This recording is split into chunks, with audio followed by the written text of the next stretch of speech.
Classroom of the Elite, on a tous commencé par l'anime en 2017, ou plus tard pour les derniers. On se souvient tous de la phrase d'Ayono Koji en fin de saison 1 qui nous a tous mis hors d'état de nous. Et on était tous à la recherche d'une saison 2, mais sans succès. Quelle n'a pas été notre surprise lorsqu'on cherchait les scans, mais qu'on nous dit qu'il faut lire le light novel. Et notre première réaction fut mais c'est quoi ça? Un roman? Nah, flemme. Puis il y a eu l'annonce de la saison 2 et la saison 3, mais à chaque épisode, on avait ces lecteurs du light novel qui faisaient que nous dire ouais mais c'est pas la même chose, ouais mais c'est différent du LN, ouais mais c'est rush, et ça frôlait carrément le spoil sur les commentaires de mes reviews, mais ceux qui regardaient l'épisode de la saison 3 avec moi et ceux qui ont suivi mes reviews pendant 13 semaines peuvent témoigner du fait que, animé ou pas, on kiffait. Mais du coup, est-ce qu'ils avaient tort? Est-ce que en tant qu'animé only, on rate beaucoup de choses? La réponse est oui. Avant la saison 3, j'avais décidé de lire le light novel jusqu'au volume 7, ce qui correspond à la fin de la saison 2. Et franchement, ma lecture était vraiment succulente. Cette lecture m'a beaucoup plus fait apprécier l'œuvre à sa juste valeur. Et étant axé sur le partage, j'ai pensé à tous ceux qui voulaient lire le light novel, mais dont le format ne leur plaisait pas forcément. De ce fait, j'ai décidé de lancer mon plus gros projet YouTube, c'est-à-dire résumer le light novel de Classroom of the Elite en animé. Je n'adapterai que ce qui a été animé, donc j'agirai en complément, bien que je vous exhorte à vraiment lire le format original, parce que ce que je vais faire n'égalera jamais le travail de l'auteur. En volume, ça fait beaucoup, que ce soit en lecture ou en vidéo, ça fait que j'ai segmenté la vidéo en plusieurs chapitres comme c'est dans le format original, qui vous permettra de vous arrêter à certains chapitres et ensuite de reprendre plus tard. Du coup, vous vous fierez aux timecodes qui sont juste en bas. Surtout, soyez bien attentifs, je prends souvent la parole pour donner mon avis et je suis souvent partial et j'ajoute aussi ma petite touche personnelle, un petit peu d'humour, sinon c'est trop monotone. C'est beaucoup de travail, j'espère que ça vous plaira et sans plus attendre, commençons.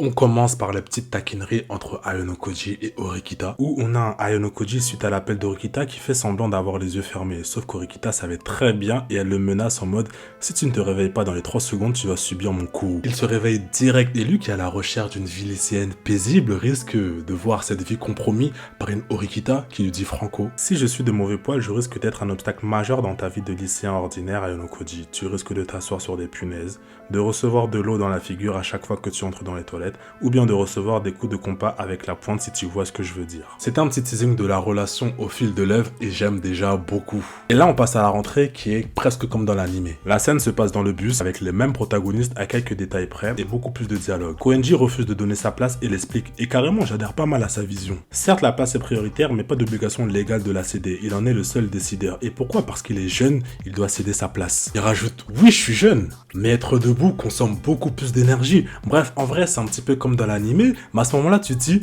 oh, hashtag et si, carrément la personne qui faisait la morale à Koenji, c'était pas Kushida, mais c'était plutôt une employée de bureau, parce que Kushida, elle intervient beaucoup plus pour parler de contribution à la société, et cette employée, elle avait vraiment trop le seum contre Koenji, carrément, elle a même pleuré. Et ce qui est encore différent avec l'animé, c'est qu'on a les pensées d'Ayono Koji qui refusait de s'impliquer et était même en partie d'accord avec Koenji. Quand ça pose la question, c'est quoi? Elle demande, est-ce qu'elle est vraiment obligée de se présenter? Elle finira par le faire plus tard, mais elle se permet de poser des questions, en mode, est-ce qu'il a des potes ou pas? Il dit, mais oh, t'es culotté, toi. Puis, elle s'est finalement présentée à lui et Koji la trouve assez mignonne. Il dira carrément qu'elle est canon. Il montre quelques lacunes dans la gestion d'une conversation, mais il finira par comprendre que sur ce point, il est beaucoup plus avancé que sa camarade de classe. Il finira par remarquer la présence de Koenji dans la classe D qu'il qualifie de mec à problème. Shaba Shirasae, prof principal, vient, explique les règles de l'établissement et commence à parler des sous. Tout le monde est choqué. La prof, elle dit, mais pourquoi vous êtes choqué? C'est normal pour un lycée basé sur la méritocratie. C'est votre récompense et elle va dire un truc.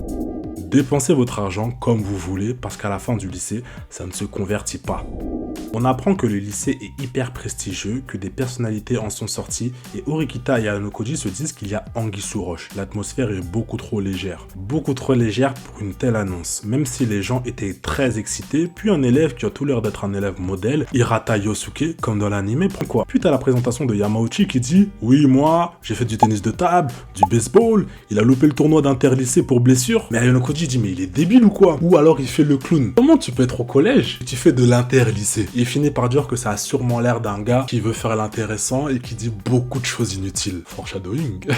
Et là on passe à la présentation de la fameuse Kushida qui n'est pas si différente de celle de l'animé, avec son ambition d'être amie avec tout le monde et c'est quelque chose qu'Ayono Koji soulève. Koji se questionne à nouveau sur comment se présenter. Et là c'est au tour de Sudo qui fait le nerveux en mode il veut pas se présenter. Il part. Et là par rapport à ce qui va suivre, ça ne va pas jouer en sa faveur parce qu'en fait il n'y a pas pas mal de BDH, ils vont soutenir Hirata parce qu'en fait, Hirata avait déjà conquis le cœur des nanas et en fait, c'est à lui que Sudo avait mal parlé. Mais ça rendait les mecs jaloux comme Ike qui, dans sa présentation, dit qu'il aime les filles mais déteste les BG. Vraiment un mec insécure, quoi. Et avant Ayanokoji, on avait Koenji, très arrogant, qui s'est présenté uniquement aux filles en disant qu'il sera un moteur de la société japonaise car il est héritier du conglomérat Koenji. Autour d'Ayanokoji de se présenter et la présentation fut tellement banale jusqu'à il a bégayé. Carrément, il s'est caché le visage. Heureusement qu'Hirata était là pour un peu le réconforter. Je tiens à préciser qu'Orikita ne s'est présenté qu'à Ayanokoji et ne l'a pas fait devant toute la classe. Et j'aimerais vraiment que vous reteniez ce détail. L'après-midi était consacré à la découverte du campus et la plupart des élèves se sont dirigés vers les dortoirs sauf nos deux protagonistes qui vont interagir pour la deuxième fois depuis qu'ils sont dans la même classe dans une supérette. L'échange fut tellement long, je vais pas tout détailler mais globalement, on avait la froideur d'Orikita face à la nonchalance de Koji qui arrive tout de même à faire la discussion avec elle. D'ailleurs, elle lui fait comprendre qu'il aurait dû s'abstenir de faire une présentation plus tôt dans la journée et ils débattent sur les différents produits que l'un ou l'autre sélectionnait, ce qui passait par des jugements. Koji avait fait une première analyse de la demoiselle en remarquant qu'elle n'était pas réservée mais plutôt qu'elle s'isolait d'elle-même. Et à un moment, et ça va en étonner plus d'un, il y a vraiment zéro rapport mais Ayanokoji voit un pot de nouilles taille G, soit giga. Et intérieurement, il assume que ça n'a rien à voir mais il qualifie la poitrine d'Orikita parfaite, ni trop petite, ni trop grande. Carrément, Orikita le crame, mais bref. Orikita est très économe, elle choisit méticuleusement les produits et par moments, Ayanokoji était maladroit parce qu'il essayait de faire la discussion. Orikita lui fera savoir qu'il n'est vraiment pas bon pour se sociabiliser, mais Koji lui répond que oui c'est vrai, mais toi aussi. Et Orikita n'est pas Orikita sans une bonne répartie. Elle répond qu'elle fait des efforts, mais en temps normal, c'est pas le genre de mec qu'elle tolère écouter. Et on voit la perspicacité de Koji et Kita qui se questionnent sur la gratuité de certains produits alors qu'ils ont reçu une grosse somme d'argent et ils se questionnent aussi sur la légitimité qu'aurait un élève à percevoir cette somme tous les mois. Surtout que par rapport aux nombreuses infrastructures, pas besoin d'autant d'argent, et là Orikita, pour étayer leurs propos, fait un calcul. Dans une année, il y avait environ 160 élèves, soit environ 480 personnes sur les 3 ans. Pour un mois, cela faisait 48 millions de yens de distribuer, soit 500 millions de yens par an. Même si c'est une initiative du gouvernement, la somme est tout de même ahurissante. Par précaution, Orikita incita Koji à faire des économies à l'avenir et elle avait bien raison même si Koji n'est pas dépensier. Pour l'anecdote, le seul que j'affiche est erroné puisque juste avant, il avait payé un repas à Sudo qui avait oublié sa carte et attendait sa bouffe devant. Et du coup, on a Orikita, Sudo et Ayanokoji ensemble. La seule meuf décide de partir car selon elle, en restant, sa dignité en prendrait un coup. Forcément, ça fait réagir Sudo qui est un poil sexiste jusqu'à Ayanokoji lui fait un petit peu la remarque, mais Orikita ne se laisse vraiment pas faire. Comparé à l'anime, Ayanokoji ne tombe pas par surprise sur l'altercation entre Sudo et les aînés. Il est carrément présent. Et après avoir compris qu'ils étaient en classe D, les senpai leur annoncèrent qu'ils vivront en enfer, ce qui a direct interpellé Ayanokoji qui s'interrogea sur la présence de personnes ordinaires comme Sudo dans un institut d'élite. Et il y vit 2 caméras et nettoya l'endroit qui avait été sali par Sudo et est plutôt anxieux sur l'arrêt soudain des hostilités des aînés lorsqu'ils ont appris pour la classe D. Ayanokoji rejoint enfin son dortoir, satisfait de sa chambre. Il fait pas mal d'éloges sur des objets qui paraissent banals, comme s'il découvrait tout ça. C'est anecdotique mais sa chambre c'est la 401. On apprend que les dortoirs sont mixtes alors que l'institut interdit les relations sexuelles. Pour Ayanokoji, c'est difficile pour un étudiant de se concentrer uniquement sur les études quand on peut profiter de plein d'infrastructures. Pour la première fois de sa vie, il vivait seul. Et on apprend qu'au collège, il n'avait pas de contact avec le monde extérieur, ni amis, ni famille, ni camarades. C'est assez intriguant, mais peut-être qu'on en saura plus. Mais c'est la raison pour laquelle il avait choisi ce lycée, car plus personne n'était derrière son dos, il pouvait prendre un nouveau départ. Il dira même, je cite, « Je suis libre, I am free ».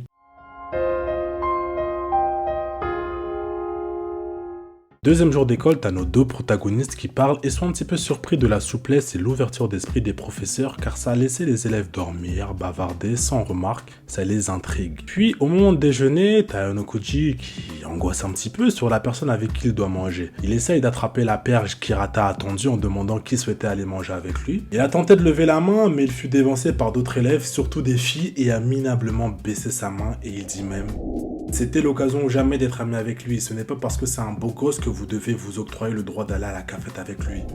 Il peut compter sur sa voisine pour se moquer de lui. Enfin, qui s'est encore moqué de lui en disant que sa situation est triste. Et je vous avoue que j'aime beaucoup les détails malheureusement exclus dans l'anime développant la relation entre Ayano Koji et Horikita, même si le gros est retranscrit. Et prénom. Ça fait qu'elle s'est souvenue de son prénom, cette folle. Mais bon, on n'y est pas encore, donc je ne l'insulte pas. Mais je tiens à noter une petite différence, car dans l'anime, c'est lui qui appelle Kushida, alors que là, c'est Kushida qui se souvient de son prénom. En tout cas, c'était leur première interaction et Ayano Koji nous dit que la voir d'aussi près faisait battre son cœur. Maintenant, l'objet de la discussion est Horikita. Cette même Horikita, souvenez-vous, qui ne s'est pas présentée à la classe. Kushida, ayant observé ses deux camarades, se demandait s'ils étaient proches en prétextant qu'Horikita a refusé de donner son adresse. Ayano Koji s'indigne en disant: mais elle est sérieuse. Si elle avait accepté d'échanger son adresse avec une fille comme Kushida, je n'aurais plus qu'à lui demander les coordonnées de cette dernière pour me rapprocher ensuite de toute la classe.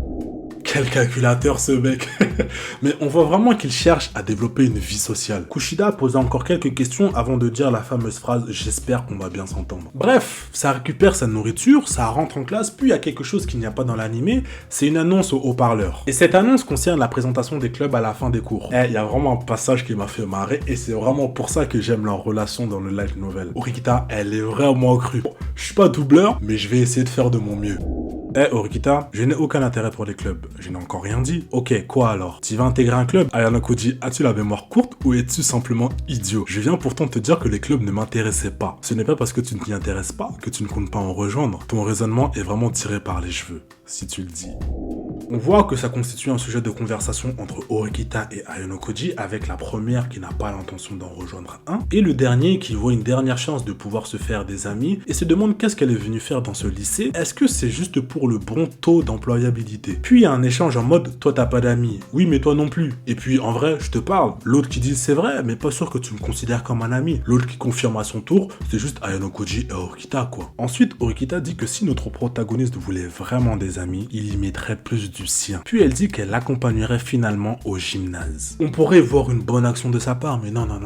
Voir Ayano Koji échouer à avoir des amis a particulièrement piqué son intérêt. On y est. On voit que la secrétaire du BDE est responsable de l'événement. Et là, on a la présentation des clubs qui n'est pas présente dans l'anime. Et sur l'estrade, il y a un bug et quand il parle, on observe Horikita Suzune figé sur place, ce qui étonne Ayano Koji, avant de comprendre que c'était Horikita le fils, soit Manabu Horikita, qui était à la recherche de nouveaux élèves pour remplacer les terminales qui partent du BDE. Du coup, Ayano Koji savait qu'Horikita avait un frère et il qualifie son aura de dominante dans tout le gymnase. Après le discours, Horikita reste toujours figé, mais Ayano Koji croise Ike, Sudo et Yamauchi qui l'invitent dans un groupe de classe où il n'y a que des mecs. Quelque chose dont Ayano Koji s'est discrètement réjoui.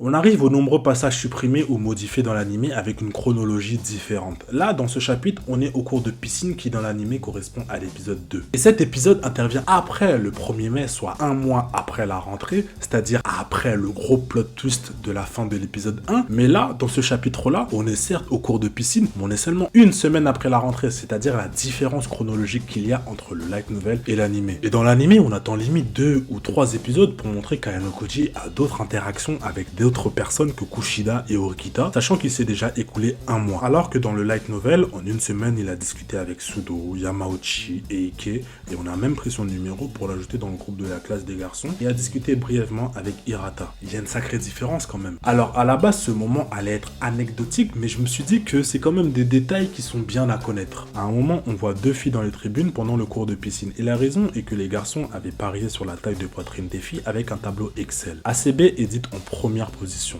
Horikita 30e. À ce moment-là, c'était sûrement une erreur de traduction parce qu'il n'y a pas 30 filles. Mais du coup, pour participer, c'est 1000 points. Théma vraiment le business. Et il y a pas mal de garçons qui ont voulu participer. Le système de cotes est réalisé par un des gars, Sotomura, qu'on appelle Doc, qui allait prétexter être malade pour ensuite se faufiler dans les bureaux pour prendre en photo le fichier médical pour la taille des poitrines. Pas mal ont voté pour Sakura. Ils se sont fait cramer en beauté. Ce moment montrait comment Ayano Koji s'était bien intégré sans qu'il prenne activement part à ce pari. Ayano Koji mentionne le fait qu'il n'a jamais été dans un club de sport après qu'Horikita fasse la remarque sur les avant-bras musclés d'Ayano Koji. Kushida intervient dans la conversation, mais Horikita, trop désintéressée et distante avec Kushida, coupe court à la conversation. Du coup, pendant le cours de piscine, le professeur de sport lance un challenge. Oui, il y a d'autres professeurs que la professeure principale. Le challenge, c'est si t'es premier, t'as un bonus de 5000 points, si t'es dernier, t'as des cours supplémentaires. Et Ayano Koji s'interroge sur le pourquoi du comment il y a un tel challenge alors qu'ils sont censés recevoir des points tous les mois. Horikita finit première sans effort de son groupe groupe de 5, mais est deuxième au classement final sur les 10 filles et Kushida quatrième. À ce moment-là, Kushida avait déjà pas mal de supporters communément appelés les BDG. Elle a clairement réussi son objectif vu qu'en début d'année scolaire, elle disait vouloir être amie avec tout le monde. Chez les garçons, ils sont 16, donc deux groupes de 2. Un avec 5 participants et l'autre avec 6 participants. Ayano Koji est dans le premier groupe et fait tout pour ne pas être au premier. Donc on observe déjà à ce moment-là, pour la première fois, sa nonchalance. Malheureusement, on ne connaîtra pas sa position et c'est Sudo qui est premier avec 26 secondes. Tout le monde est surpris et l'encense un peu, sauf qu'on commence à entendre des bruits de filles. Parce que Hirata, populaire malgré lui, va nager dans le deuxième groupe et ça rend aussi les garçons jaloux. Et il finira avec un temps de 26 secondes 13. Et au final, ce sont Sudo et Koenji les plus rapides. Surtout le dernier qui a fini premier avec son slip de bain qui a suscité les regards curieux des nanas de la classe. Ah,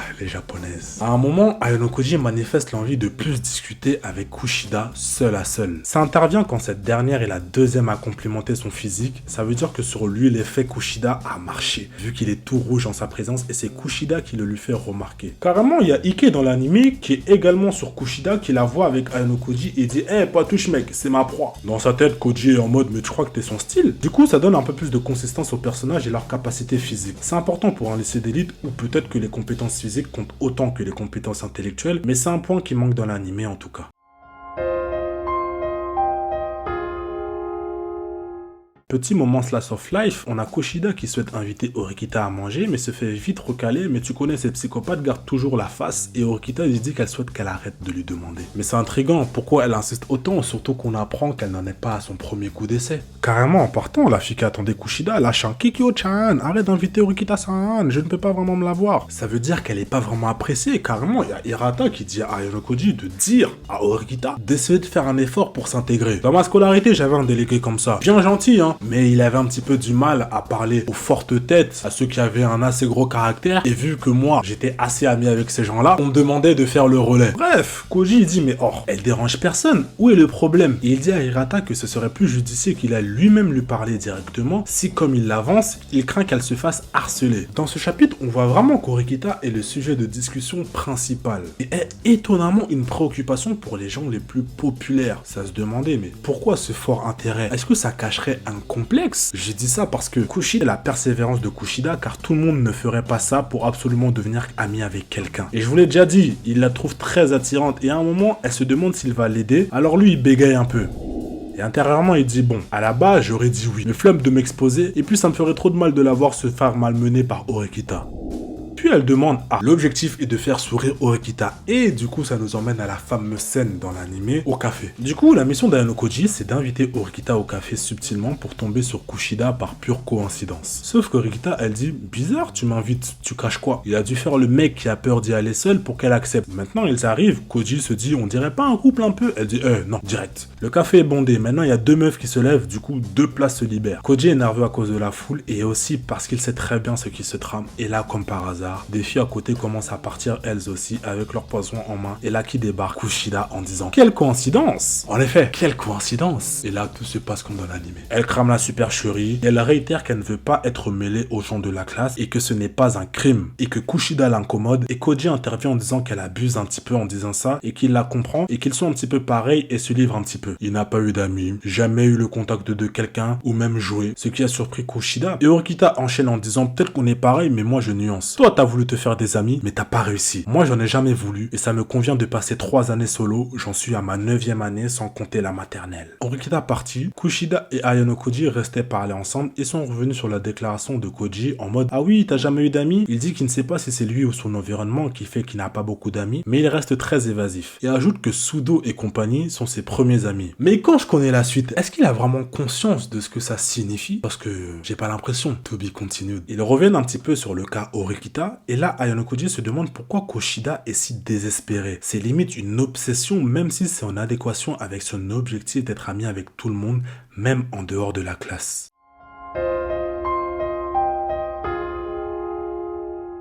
On est en salle de classe et tout, et Ayano Koji observe une classe assez dissipée. Bavardage par-ci, par-là, Sudo qui entre en plein milieu de cours comme si de rien n'était, sans que la prof ne dise rien, ce qui intrigua Koji. On est à 3 semaines de cours, et Koji a souvent eu l'occasion d'aller manger avec le trio des imbéciles comme ça les appelle. On apprend également que Karuizawa et Hirata sortent ensemble. Déjà, oui.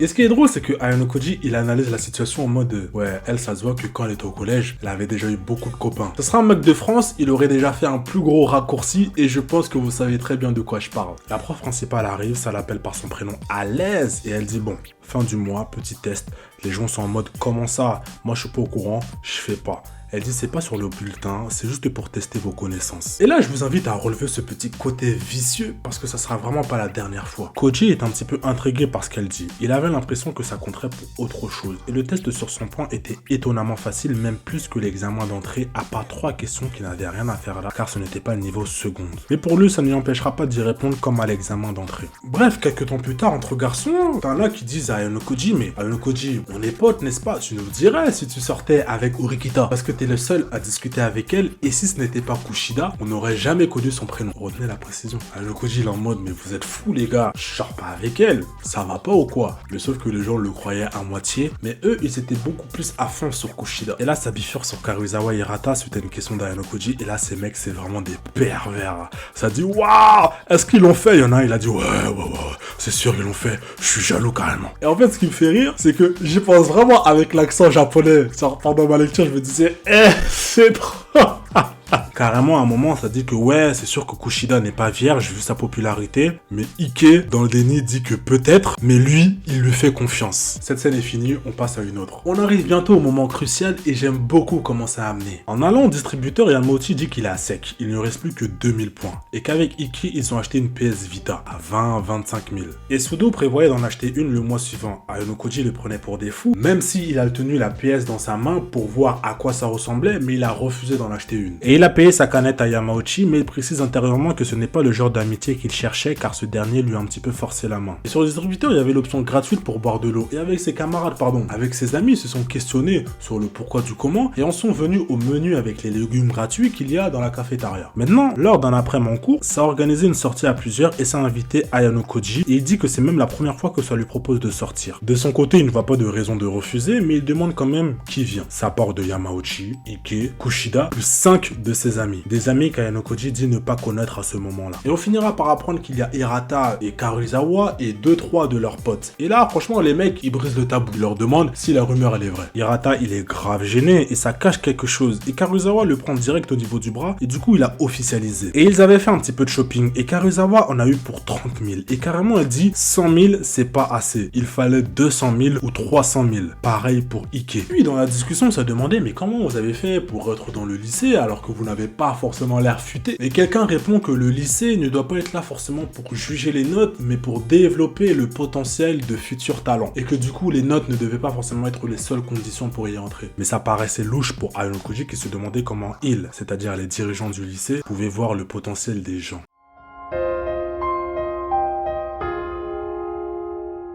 Le moment tant attendu, le gros plot twist de l'épisode 1, où ils apprennent qu'il n'y aura pas de points ce mois-ci, ni les suivants s'ils ne font pas d'efforts. Pour pas tout répéter, la scène dans l'anime avec la prof et tout, c'est tout pareil, donc je reviens pas dessus. Juste, Urikita est choquée quand elle apprend la répartition des classes en mode la classe D bon dernier, qui c'est un système scolaire basé sur le mérite. Et on assiste au sarcasme de Shaba Shirasensei en mode bien joué d'avoir tout dépensé, vous êtes des génies. Puis quand elle montre le tableau des notes, elle dit mais à quoi le collège vous a servi? Vous êtes débiles ou quoi? Je vous assure, et quand elle a dit ça...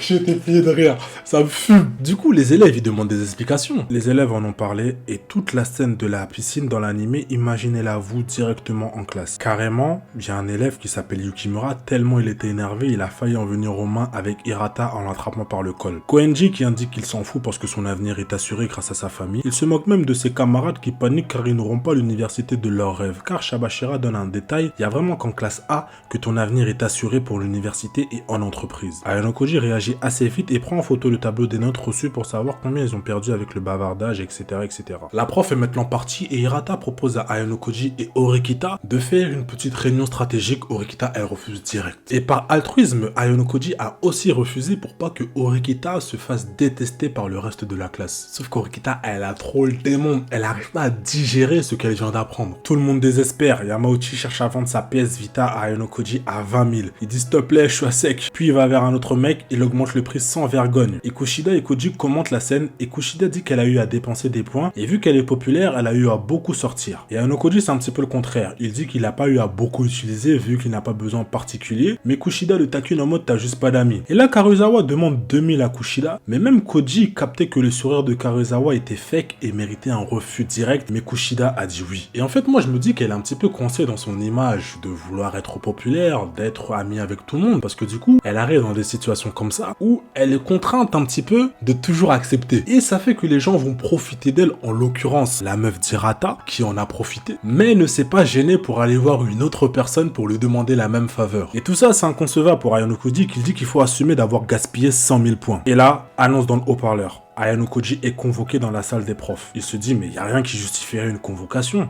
C'est bizarre. Du coup, il arrive et demande quelle est la raison à Shabashira Sensei en disant qu'il est plutôt discret. Et elle dit, dans ta question, il y a la réponse. Et elle lui dit de rester dans une salle et de fermer la porte. Et juste avant, carrément, il y a même eu une rencontre avec la prof de la classe B qui a jeté son dévolu sur Ayano Koji jusqu'à lui toucher les joues. Et ce fou, qu'est-ce qu'il dit? Il dit qu'il a envie de lui lécher les doigts, mais que ça lui vaudrait l'exclusion. Et petite précision, à ce moment-là, il y a une élève de la classe B qui va demander quelque chose à sa prof. Et là, ça sera la première fois qu'Ayano Koji et cette personne-là de la classe B se seront vus. Bref, on a Horikita qui vient en salle des profs et demande des explications sur la raison de son positionnement en classe D. Et là où dans l'anime, c'est Koji qui lui dit que son attitude est sûrement une des raisons pour laquelle elle est en classe D, dans le LN cette fois, toujours avec Shabashira Sensei en salle des profs, c'est elle qui le lui dit implicitement en disant que ce n'est pas tes capacités scolaires qui déterminent la classe D, car elle a fini 3e de toutes les secondes, très proche du premier et du 2e à l'examen d'entrée. L'identité du premier nous sera donnée plus tard, et elle enchaîne en disant est-ce que tu penses que si c'était les notes, quelqu'un comme Sudo serait pris? Et là on a cessé une dinguerie, enfin pas vraiment, mais quand même. La prof dit qu'être en classe A c'est beaucoup de pression, du coup certains élèves acceptent d'être sous-évalués pour être tranquilles. Et Horikita dit qu'elle peut pas comprendre ce genre de personnes, et la prof dit pourtant un de tes camarades c'est complètement son profil, puis elle dit d'ailleurs tu peux sortir Ayano Koji. Elle l'a tellement vendu, je suis cuit. Et dans sa tête comme c'est un moment critique, il s'est dit c'est mort. Je sors pas. Mais ça, c'était avant de se faire menacer d'exclusion par sa prof. Du coup, en sortant, il fait semblant, ouais, non, moi, j'ai rien entendu, j'ai rien vu. La prof, elle lui dit, non, c'est faux. T'as tout entendu. De là où t'étais, on entend tout. Et en fait, elle avait convié les deux, car Ayano Koji pourrait être une bonne aide pour Horikita afin de monter en classe A. Et la prof dit à Ayano Koji, c'est intéressant. Au début, je pensais que t'avais besoin de suivi, mais au dernier test, elle a eu la confirmation que non. Car là où dans l'anime, c'est le frère d'Horikita qui le dit, là, c'est la prof qui parle de 50 sur 100 à tous les examens. Ce qui va directement interpeller Horikita. Et Ayano Koji fait genre que oui, s'il pouvait, il aurait visé plus haut, et c'est qu'une coïncidence. Et là, on apprend que dans les 3 problèmes difficiles qui n'étaient pas du niveau seconde, il en a résolu un. Et il fait partie des 3% des secondes à l'avoir réalisé, en plus avec une formule complexe. Mais par contre, il rate quelque chose que 76% des élèves ont réussi. Et la prof dit, tu vois Horikita, il semble plus intelligent que toi. Bref, fin de convocation, les deux sortent et discutent sur les motivations de chacun. Horikita comprend pas cette nonchalance de Koji, et Ayano Koji ne comprend pas cette obsession pour la classe A d'Horikita et parle de différents trucs à régler pour monter en classe A comme les retards de Sudo, les bavardages ou les résultats des examens, et ensemble ils captent que le dernier point est compliqué, surtout si c'est Horikita qui en est la chef de projet, mais de son côté. Par contre, je rappelle qu'il n'est pas encore question de sauver Sudo ou quelque chose comme ça, il s'agit juste de rectifier les mauvaises habitudes qu'ont la classe. Je trouve cette précision importante parce que à ce moment-là, elle n'a pas encore d'interaction avec les autres élèves de la classe, hormis Ayano Koji bien sûr. Et étonnamment, elle demanda la coopération d'Ayano Koji, qui lui rappela qu'elle a refusé d'aider Hirata, donc il peut faire pareil, pas vrai? Elle dit que s'il refuse, elle n'insistera pas. Du coup, Ayano Koji dit non. Et la réponse d'Horikita, elle est vraiment drôle parce qu'elle dit qu'elle savait que Ayano Koji serait coopératif et qu'elle avait lu en son fort intérieur qu'il souhaitait vraiment l'aider. Elle dit donc à Ayano Koji qu'il sera les muscles et elle le cerveau. Et plus tard dans la discussion, elle dira même qu'il sera son pion et intérieurement il dira: elle avait vraiment le chic pour tirer là où ça fait mal. Si j'étais une personne normale, j'aurais été blessé dans mon amour propre. Et elle ignora toute contestation de Koji.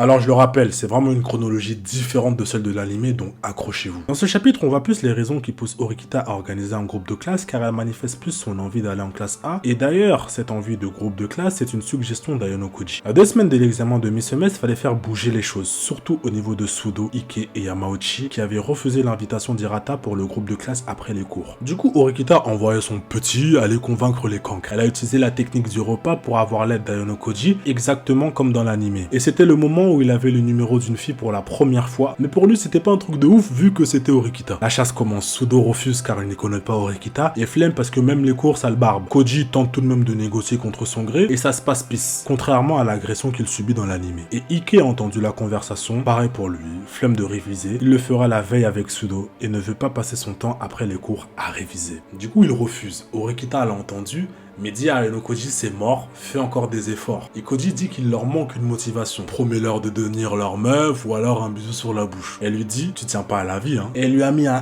mis dans le dos. Du coup, Suzune, Batista, Horikita, juste après les cours, part de la classe. Et du coup, on a un Ayano Koji qui va vers Kushida et lui informe du plan d'Horikita. Félicitations Kushida, tu as été choisie pour être notre ambassadrice. Pour le bien de notre classe, nous attendons ton aide avec impatience. Elle fut surprise et il enchaîne en disant « J'ai pensé que tu pourrais utiliser cette occasion pour te rapprocher d'Horikita. » Puis ils s'échangent leurs numéros, par contre elle lui dira que toutes les filles pensent qu'il sort avec Horikita. Il répondra non et c'est juste une amie avant de se reprendre et dire « voisine ».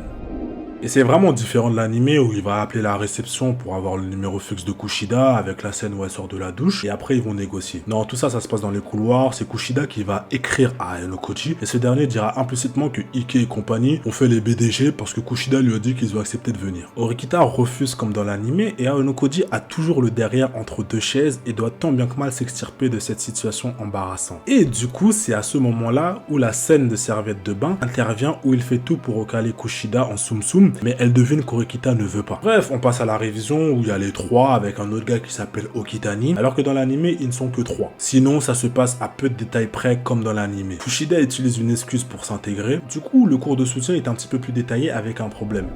C a donné à B 2/5 de son argent. B a maintenant 220 yens de plus que A. Combien A avait d'argent à la base? C'était un problème qui nécessitait un système d'équation. Pour un lycéen, c'était cadeau, dit Ayano Koji. Et là, Sudo prend Horikita par le col parce qu'il ne comprenait pas. Horikita était condescendante malgré qu'elle fut assez patiente. Elle lui fait la morale sur le basket en disant qu'au basket, il y a bien des règles que t'apprends. Mais là, c'est pareil en maths. Mais en plus de ça, Sudo dit que si c'était pas une meuf, il l'aurait frappé. Ce à quoi Horikita répond, n'utilise pas le sexe comme excuse, t'as juste pas le cran de le faire. Comme dans l'anime, tout le monde part avec les mêmes dialogues. Et Horikita dit que si c'est de justesse à chaque fois, ce sera juste des efforts inutiles, autant se débarrasser des déchets. Ayano Koji partage le même avis qu'elle, mais après ça, dit qu'il va voir ses amis. Et Horikita dit, mais attends, t'es marrant, tu dis amis alors que tu m'as laissé les cuisiner. Pour ceux que ça étonne qu'ils disent amis, je vous ai bien précisé qu'au début, il considère ces 3 personnes-là comme étant ses amis. Je vous avais dit que par rapport à l'anime, il avait déjà quand même pas mal conversé avec les garçons, ils ont même un groupe de classe sur WhatsApp. Après tout ça, préparez-vous. Ayano Koji voulait rattraper Kushida pour la remercier et s'excuser. Ça, c'est un point super important qui va nous amener à une scène super importante. Finalement, au lieu que ça se passe dehors comme dans l'anime, après qu'ils aient réussi à sauver Sudo et que Ayano Koji souhaite remettre le téléphone à Kushida, ça se passe vraiment pas après le sauvetage de Sudo. Non, non, non, ça se passe bien avant. Et c'est dans les couloirs, j'ai même envie de dire que c'est au 3e étage, sur le toit du 3e étage. Donc on arrive à la fameuse scène où Kushida s'énerve en insultant Horikita de nom d'oiseau. Et Koji assiste à ce spectacle et qu'il se questionne. Et ce ne sont pas des questions bêtes, du style... Si elle détestait autant Horikita, pourquoi avait-elle accepté de m'aider? Elle aurait pu tout simplement refuser et laisser Horikita se débrouiller par exemple. Pourquoi s'est-elle forcée à venir étudier avec nous? Voulait-elle vraiment bien s'entendre avec Horikita? Ou bien était-ce un prétexte pour s'approcher de quelqu'un dans un groupe en particulier? Je n'arrivais pas à trouver la logique derrière son comportement, non. Il y a peut-être des signes depuis le début. Je n'y avais jamais vraiment pensé, mais vu son état actuel, une idée me vint à l'esprit. Et du coup, il en vient même à se demander, est-ce que Kushida et Horikita se... Et là, il se fait repérer d'une toute autre manière que dans l'anime avec le téléphone qui sonne. Non, non, non, non. À ce moment-là, en fait, il cogne son pied sur la porte de l'entrée du toit. Et c'est là que les menaces et les chantages commencèrent avec un mot, franchement, jamais je n'y aurais pensé, avec l'uniforme, et prétendre une agression sexuelle. Et Ayano Koji intérieurement dit que c'est sa première fois, mais il se souvient plus trop de la sensation. Était-ce une déception ou un simple constat? Va savoir. Mais le dialogue ne s'arrête pas là. Ça se poursuit avec Ayano Koji qui demande qui elle est vraiment. Pourquoi elle fait une fixette sur Horikita? Ce à quoi elle répond, est-ce que c'est c'est mal d'être aimé de tous. Puis elle balance à notre protagoniste, ouais, je déteste les mecs simples et discrets comme toi. Pas plus surpris que ça, Ayano Koji se dit que dans tout ce qu'elle dit, il y a du vrai et du faux. Et là, il y a quelque chose d'inédit. Koji pose la question à haute voix si oui ou non Kushida connaissait Horikita avant le lycée. Kushida dit, comment ça? Elle t'a parlé de moi? Et notre mastermind parle de ses observations. Au début, Horikita ne s'était pas présenté à la classe. Comment est-ce que tu connaissais son nom? Pas de réponse. Il ajoute en lui disant que la raison pour laquelle elle se rapproche de lui, c'est pour mieux surveiller Horikita. Et là, perso, moi, j'ai vu que ça cachait quelque chose. Parce que spontanément, elle lui dit de la fermer et de promettre de ne rien dire, ce sur quoi s'achève l'interrogatoire. Et la suite est surprenante parce que c'est comme si rien ne s'était passé. Kushi, comme elle a un petit peu paniqué, c'est pour ça qu'elle a utilisé un moyen de pression. Carrément, elle lui dit même, remercie mes doutes parce que sinon t'aurais jamais pu toucher ma poitrine. Et là, Ayano Koji répond du coup, on peut dire que t'es une fille facile. Et du coup, elle le frappe un petit peu, il y a un mélange de sérieux et de taquinerie et elle va commencer à prendre ses affaires. Ça fait qu'ils sont rentrés ensemble comme si de rien n'était. En tout cas, cette fille est folle. Je répète vraiment, à ce moment-là, il n'est pas encore question de renvoi de Sudo, on n'est pas encore sur le deuxième examen, on n'est pas encore sur le marché entre la prof et Horikita et Ayano Koji. On n'a pas encore vu Manabu dans l'épisode 3, même si j'avoue que cette scène est beaucoup plus impactante dans l'anime que dans le light novel. Mais ça reste qualitatif. Suite à tout ça, t'as Sato qui rejoint le groupe WhatsApp des garçons pour le soutien et les gars, excepté Ayano Koji, tentent d'harceler Horikita en proposant de cacher ses chaussures. Carrément, ça a demandé à Koji de quel côté il était, qu'il était amoureux. Il a coupé court en disant il participe à rien. L'école n'approuverait certainement pas l'harcèlement et que si Kushida l'apprenait, elle ne serait probablement pas fière d'eux. Il dit ça histoire de les faire culpabiliser, mais on sent quand même qu'indirectement il cherche à protéger Horikita. En faisant une rétrospective, il se rend compte que les laisser leur temps un piège. À ce moment-là, je saisis pas trop, mais il part du fait que la classe D soit des déchets, qu'Horikita tente de sauver des personnes qui finalement la détestent et que malgré lui, il était impliqué bien qu'il ne soit pas du tout concerné. Mais au moins, il avait cette position d'observateur. Puis des mots bloqués dans sa tête dont il ne voulait pas se remémorer lui vinrent à l'esprit. Seul quelqu'un d'insensé ne profiterait pas du pouvoir qu'il possède. Et il enchaîne en se questionnant, est-ce qu'il était quelqu'un d'insensé? Ce qui laisse sous-entendre qu'il a du pouvoir. À cause d'une insomnie, Ayano Koji sortit un petit peu et vit Horikita au loin, mais a voulu la vesquille. Et là, tout ce qui se passe dans l'anime, c'est tout pareil avec le combat avec Manabu, les quelques dialogues, sauf la partie sur les 50 points, vu que c'est Shabashira Sensei qui le dit dans le précédent chapitre. Puis Horikita demande si sa présence est réellement une coïncidence. Puis demande s'il a fait des arts martiaux, parce qu'il avait bien vesquillé les coups de Horikita fils. Il dit qu'il a juste fait du piano et la cérémonie de thé. Et là, elle surenchérit en posant une autre question, en demandant est-ce qu'il a vraiment fait exprès pour les notes comme Shabashira Sensei lui avait dit, ou alors là aussi c'est le piano et la calligraphie. Il dit que c'est vraiment une coïncidence et finira par dire rentrons avant que quelqu'un ne nous tombe dessus et se fasse des idées. Sur le chemin, Ayano Koji raisonne Horikita pour sauver les déchets car on sait pas quelle peut être la sanction et le raisonnement d'Horikita est que si on perd les déchets, on peut facilement monter. Et au fil de la discussion, Ayano Koji se questionne s'il n'était pas en train de considérer Horikita comme une amie. Et à ce moment-là, on sent une Horikita moins fermée, elle a carrément laissé Ayano Koji initier un contact physique au niveau du poignet. En fait, il lui a fait la morale. Carrément, elle admet qu'il a raison. En fin de discussion, elle cherchera à savoir quelles étaient les intentions, les motivations d'Ayano Koji à venir dans cette école. Pourquoi il faisait ça? Pour la classe A? Pour ses amis? Pour des points? Il dit qu'il veut savoir ce qu'est le mérite, l'égalité, et qu'il est venu dans cet établissement pour chercher des réponses à ces questions. Elle fait un petit peu la meuf en disant « Ne crois pas que ton discours m'a séduit », me répondit-elle, tout en tendant son bras vers moi.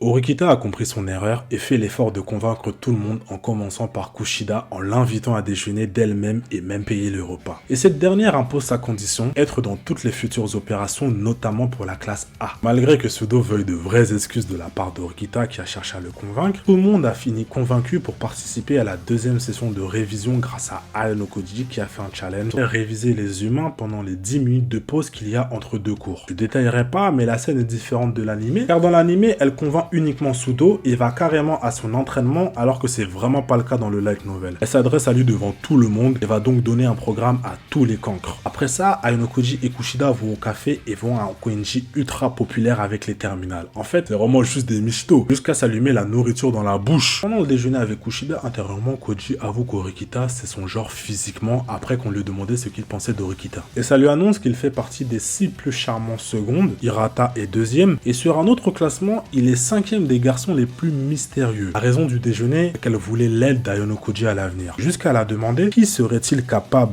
de potentiellement choisir entre Horikita et elle. Et il répondra de manière neutre. À la reprise des révisions, on a un élève de la classe C qui va commencer à provoquer nos élèves de la classe D. Et Horikita l'a vraiment bien recadré à tel point qu'il a dû être séparé par ses camarades pour ne pas être pénalisé. Mais il continue de jacter et Sudo fait du Sudo et veut aussi s'embrouiller du coup. Et là, une jolie fille vient s'interposer. Il s'agit d'Ichinose.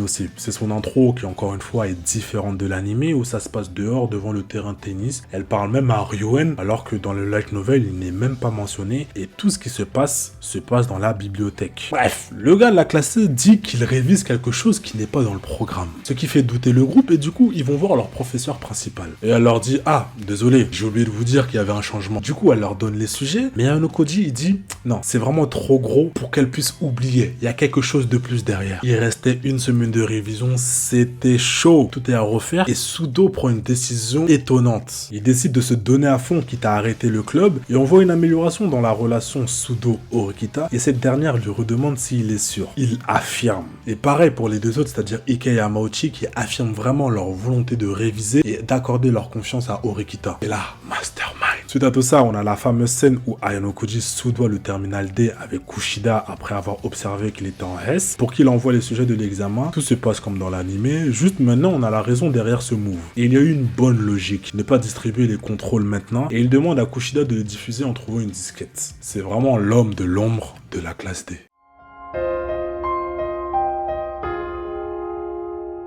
La veille de l'examen, Kushida distribue donc les polycopiés. Tout le monde est content, même Horikita qui félicite Kushida, chose inhabituelle. Elle continue à les éloges, mais ça cachait quelque chose. Elle l'a confronta en lui demandant clairement « Tu me détestes, pas vrai ?» Kushida a répondu que c'était en effet le cas à Horikita qui n'a pas cherché à en connaître les raisons, bien que Kushida était disposé à les donner. Horikita sereine trouvait que le savoir permettait de faire franc jeu l'une avec l'autre. Une maturité dont, personnellement, je n'aurais pas su faire preuve. Ce passage n'est pas bien retranscrit dans l'anime, car dans l'épisode 3, elle tente de lui poser une question, mais ça n'a pas abouti et c'est seulement à la fin de cet épisode que Kushida débloque. Donc vous voyez vraiment la différence chronologique. Le jour J, la prof distribue les copies et laisse sous-entendre que si personne ne finit exclu, alors les vacances d'été seront sur une île paradisiaque avec une mer bleue. Bref, ça commence. L'examen semble vraiment similaire à celui donné par Kushida. Selon Ayano Koji, dont on suit le point de vue, les travaux d'Horikita ont bien aidé pour se préparer. Petite pause, t'as Ike confiant, pareil pour Yamauchi, et pour Sudo, c'était différent. Il stressait et Horikita lui demande si ça s'était bien passé. Il n'était pas focus parce qu'il n'avait pas révisé l'épreuve d'anglais car il s'était endormi pendant ses révisions et il n'arrivait pas à mémoriser. Carrément, Horikita lui donna des indications pour mieux mémoriser. Examen terminé, on dirait que c'est pas top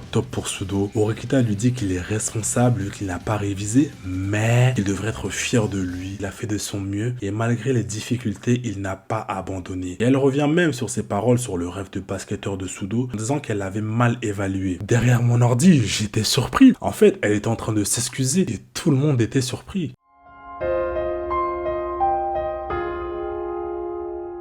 Résultat, tout se passe comme dans l'anime, c'est-à-dire expulsion de Sudo, car il est en dessous des 40 points en anglais, mais il y a un détail qui change. Horikita dans le light novel prend la parole en mettant en avant la règle des arrondis comme pour le premier examen. Et là, Shabashira lui a montré le calcul. Son intervention a surpris des gens, et là on apprend par la professeure qu'elle a fait quelque chose. Je comprends mieux. Tu avais anticipé le fait que Sudo passerait au fil du rasoir dans cette matière. Ceci explique ta note relativement basse en anglais, c'est-à-dire 51 sur 100.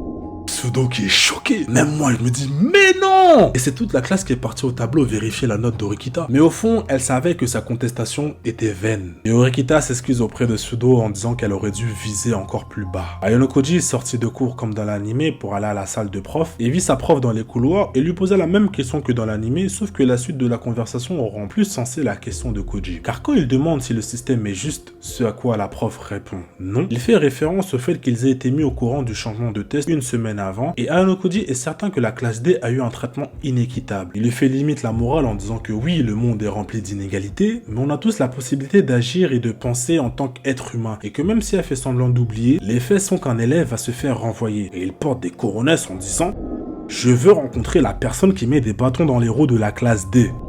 Elle refusa direct et joue sur les mots en disant qu'il est quasi impossible de trouver une solution. Et elle enchaîne en mode révélation car elle tient à voir Ayano Koji en haute estime. Car elle sait tout ce qu'il a manigancé. Prendre une copie chez les terminales et diffuser à la classe bien qu'il soit là à dire que c'est Kushida. Elle sait qu'il veut être caché. Et là, Ayano Koji proposa d'acheter un point à Sudo et comme dans l'anime, on a l'intervention d'Orikita. À la fin de la discussion, Orikita trouve énervant Ayano Koji malgré le fait que la prof veut lui faire admettre qu'il est capable de beaucoup de choses. Elle rétorque en disant qu'il n'a rien de spécial car il fait exprès d'avoir 50 à l'examen d'entrée, de fouiller dans les examens et de donner le mérite à Kushida, et ça c'est énervant pour elle. Finalement, la discussion se termine, Orikita donne un coup de poing gratuit à Ayano Koji qui décida de lui courir après. Il n'y a pas plus de précision, mais ça doit être lui courir après normal, histoire de la rattraper au pas.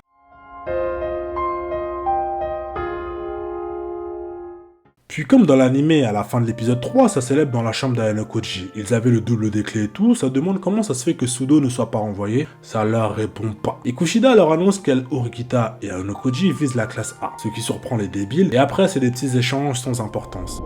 Mais dans ses pensées, Ayano Koji dit « Je venais de remarquer que j'avais fait beaucoup d'efforts pour mener à bien notre coopération. C'était comme si j'étais ensorcelé par Orikita qui maintenant avait envisagé la classe A, bien décidé à l'atteindre. Mais le chemin ne sera pas du tout de tout repos. Pour le moment, rien qu'atteindre la classe C paraît difficile. Alors je me demandais ce qu'il fallait faire. J'ai décidé à donner le meilleur de moi-même. Je voulais au moins voir Orikita sourire une fois. » À la fin, c'est des short stories, t'en as 4-5, dont une qui est dans l'anime, et c'est avec Ichinose, qui se trouve dans le début de l'épisode 4, mais il est raccourci car en fait, on voit qu'Ichinose, en tant que narratrice, qui, comme Ayano Koji, a bien saisi les enjeux de l'école. Et que malgré qu'elle ait eu les meilleurs résultats à l'examen d'entrée, soit la première, il y avait une raison à ce qu'elle soit en classe B. Elle veut monter en classe A, et pour l'examen, elle est sollicitée par sa classe pour les révisions. La suite de ça, c'est qu'ils vont à la bibliothèque, et ça croise le moment où elle intervient devant Ayano Koji et compagnie. J'en ai parlé tout à l'heure, mais quand la prof avait convoqué Ayano Koji, il y avait la prof des classes B. Et en fait, Ichinose avait demandé un truc à sa prof et Ayano Koji et Ichinose s'étaient brièvement croisés et ils s'en sont tous les deux souvenus, chacun dans leur coin à la bibliothèque. Je vais pas tout détailler, mais la dernière short story, c'est sur une mini compétition de bento entre Kushida et Orikita avec Ayano Koji comme arbitre qui se solde par un match nul. Et à la fin, à la vue des fleurs de cerisier, les dames se sont mises à sourire et c'est sur ça que le volume 1 se conclut. Donc, en 3 épisodes, ils ont adapté 298 pages. Il y a énormément de différences chronologiques comme le moment où Kushida s'énerve, des différences dans le dialogue, qui dit quoi, à qui, à quel moment. Par exemple, l'information sur le Ayano Koji qui a eu 50 sur 100 à tous les examens, c'est pas Manabu qui le dit, mais c'est bien Shabashira Sensei. Et jusque-là, ça ne parle pas de Ryuen, il n'y a pas l'apparition de Sakayanagi ni de Katsuragi. On établit beaucoup plus les bases de cette vie lycéenne, on est sur des moments beaucoup plus cool life, des moments de répit, et c'est vraiment plaisant à lire. Malgré cette vidéo et les suivantes à venir, je vous conseillerais vraiment toujours de lire le light novel, parce qu'il y a vraiment pas mal de passages que je n'ai pas mis. Et franchement, la lecture, elle est vraiment différente de ce qu'on peut visionner. Pour finir, en vrai, je comprends un petit peu l'anime parce qu'en fait, il faut combler quand même certains moments en insérant des personnages par-ci par-là et aussi en teasant les personnages. En tout cas, j'espère vraiment que la vidéo vous a plu. N'hésitez pas en commentaire à me donner des conseils sur comment vous pourrez mieux apprécier cette expérience-là. Est-ce que c'était trop long? Est-ce que ça manque de détails? Je suis vraiment preneur de toute critique constructive. Le volume 2 est déjà en cours de préparation. Venez sur Instagram et sur Discord pour pas manquer ça. Je vous dirai tout là-bas. Mais par contre, s'il vous plaît, ne m'harcelez pas de messages quand sort le volume 2, etc., etc. Mais vraiment, je tiens vraiment à mener ce projet jusqu'à la fin.